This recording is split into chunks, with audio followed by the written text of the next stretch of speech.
Hey guys, new side decking segment. This one's going to be on Frog Monarchs. These are all cards that you can side in to help improve your chances of beating Frog Monarchs, Fish, or even Frog Control if that's still around. So, the first card we have is Effect Veiler.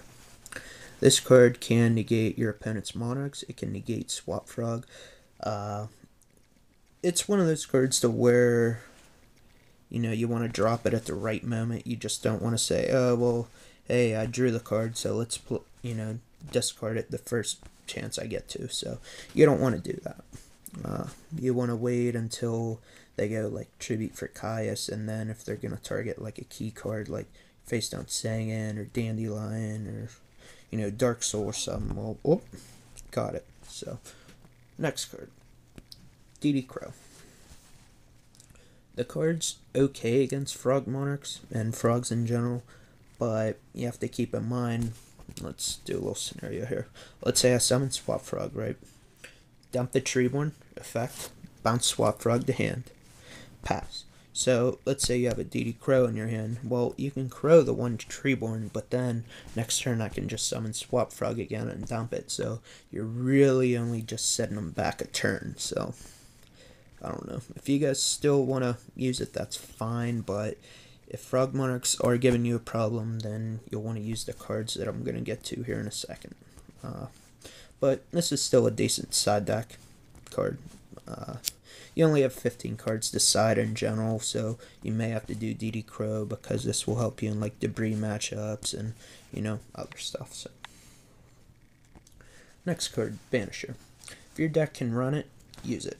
Why is that? Well, Treeborn, gone. Swap Frog, whatever, gone. So, pretty easy. The deck can work around it just by going like Soul Exchange Monarch or something like that. But you may be able to catch them into having like a mediocre hand. Like, I mean, not really mediocre, but they could open up like Swap Frog and 5 Monarchs. Well, now, you just summon that Banisher and like you're good to go. So that's what I mean by kind of like catching them in a bad situation like that. I mean, they can have answers. They can just go like summon swap or special swap, and just do a bunch of shenanigans. So next card, Vanity's Fiend. No, this card's very good in the mirror match. You'll probably side those in and take out your Light and Darkness dragons if you're playing the mirror match. Or just like in general, if your deck can use this card, you can try it out. But like I said, they can just work around it with like Soul Exchange and, enemy controller. So they have a lot of ways to work around it. It's just a matter of are they going to have it at the right time. So next card, Soul Release. Now, this card may be a little too slow for some users. It's removed 5 cards, so that's very, very awesome. But it's a matter of would you want to use the trap versions?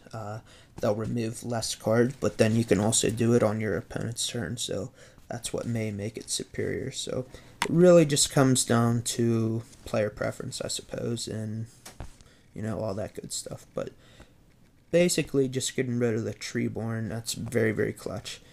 You can also play Soul Release and like get rid of their Pot of Avarice play, and so it's a decent card. Next card, or next cards actually. Mask Restrict and Zombie World.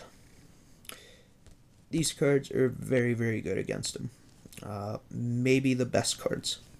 Why is that? Well, they can, do all their shenanigans like summon swap, dump Treeborn, bounce, go.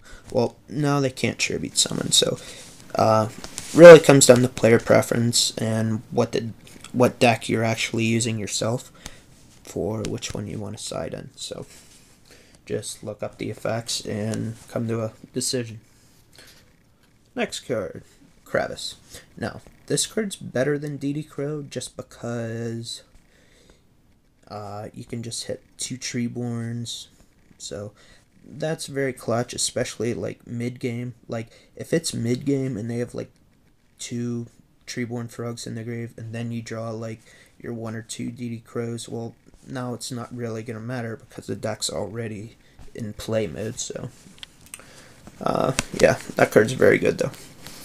Next card, this is tied for like one of the best cards this side with Mask Restrict, and that's Chain Disappearance. You hit that Treeborn Frog, they're going to be hurting. Now they can side in Burial and maybe even Necroface, but that's really all they got. So, and then they would just have to beat you with like Tragodia, Gores, and then like dropping Battle Fader and like doing a Monarch or something. So you'd be looking pretty good if you hit all 3 Treeborns. Next card, Divine Wrath. This is a poor man's Effect Veiler. If you have Effect Veiler, use it. But I just decided to talk about that in case you do not have the Effect Veiler. I mean, negate Swap Frog, negate a Monarch, negate Formula Synchron even if you want to, etc. So, next card, Royal Oppression. Now, the card doesn't do a whole lot against it just because they can just keep bringing back Treeborn in the standby phase, so it wouldn't make any sense to pay. But it's a matter of like them being able to drop Battle Fader because that card can, stop you, and there's just a bunch of other cards like them playing Reborn or so. I don't know. You may want to look into that card. And then the last card, if your deck can use it, definitely use this.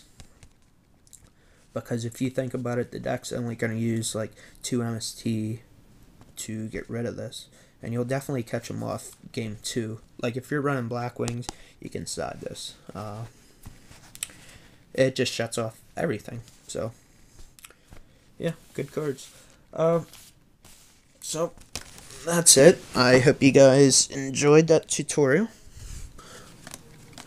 Like I said, I try and pick as many cards as I can just because a lot of you guys out there are running different decks and not every card will work for you, and some of these cards may hurt yourself at the same time. So that's why I give you guys such a big, choice here. So hope you guys enjoyed it. Give me thumbs up if you like this video. I will have more coming. See you guys. Peace.